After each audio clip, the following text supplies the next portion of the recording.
I got so many requests for this game, and when I was finally able to get a copy, all the requests for it stopped. Although it could have been the same person requesting it over and over.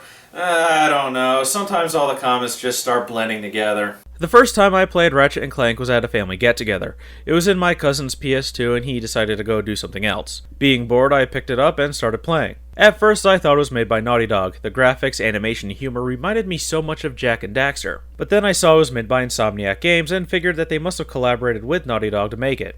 Then I found out that Insomniac and Naughty Dog are neighbors.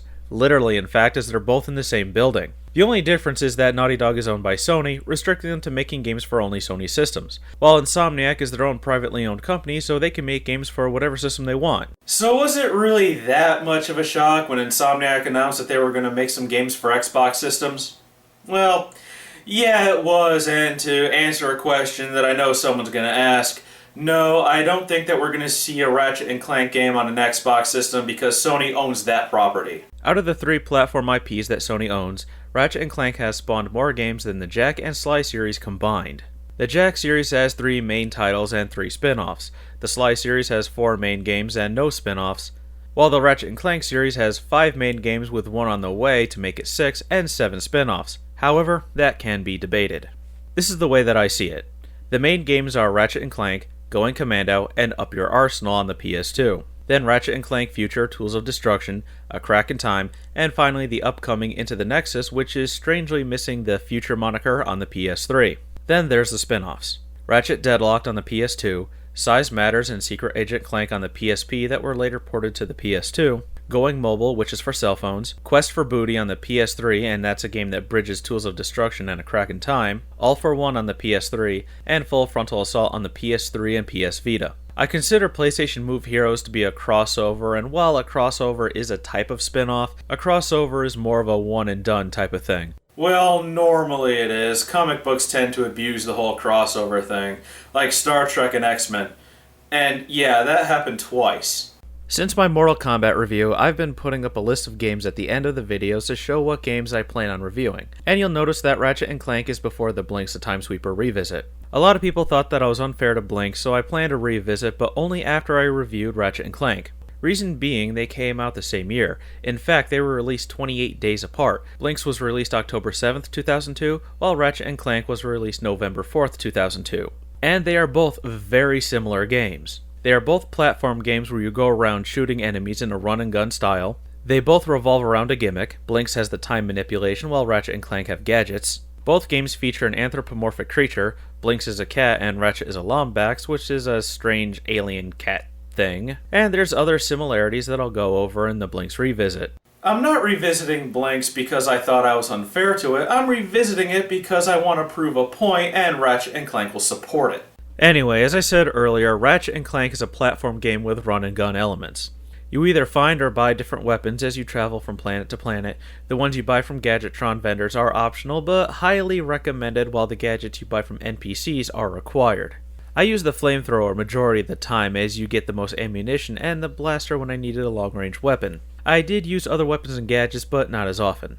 Most of the time I found myself switching to the first-person perspective to use weapons like the blaster or the rocket launcher, because the accuracy with them in third person is terrible. There is an auto-aim, and sometimes the bullets will curve in the direction of the enemy, but it's not reliable at all as the auto-aim is extremely sensitive as the slightest twitch will ruin it. The best weapon in the entire franchise has to be the Groovatron that was introduced in Tools of Destruction. It's a disco ball that makes enemies stop and dance. It was actually proposed in other Ratchet and Clank games and was deemed too powerful, and also Insomniac didn't want to do dance animations for every single enemy.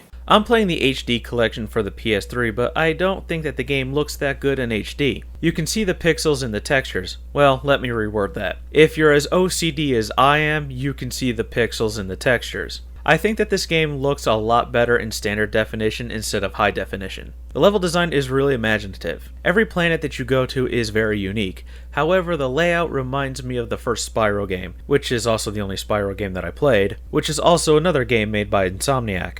What I mean by that is, in Spyro, the stages always circled back to the spot where you entered from, so that way you could go back to the hub world, and however, there was only one path per stage. While the levels in Ratchet and Clank seem to follow this formula of a path that circles back, each mission that you do has a different path, and when you reach the end, there's usually a method of fast travel back to your ship if it didn't drop you off right there. The levels are pretty big and allow for some exploration, which usually rewards you with golden bolts that you can use to buy golden weapon upgrades. The music is great. It has this general theme of what if technology was magic, giving the music a more mystical and magical feel. If there's one thing that I can't stand sound-wise, it's Ratchet's voice, but that's probably because of his abrasive, arrogant, and selfish personality. Ratchet is probably the worst character in this game, and I can barely tolerate him. He has a very selfish and self-serving attitude. He won't do anything unless Clank pressures him into doing it, and sometimes he's just downright mean to Clank. He does soften up at some point, but it's not until towards the end of the game,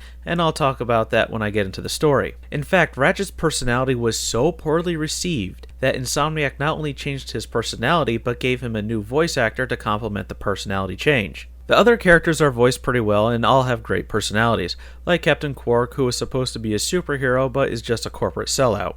The animation and humor is really good, and as I said earlier, it reminds me a lot of Jak and Daxter to the point where I thought it was made by the same people. And given the fact on how well everything is done in the main series of games, no wonder it's getting a movie. It'll probably be the best video game-based movie ever made, and given that most of them are garbage, it really won't have much competition. The story is pretty basic and is great for starting a franchise. It's pretty much stop the bad guy type of story.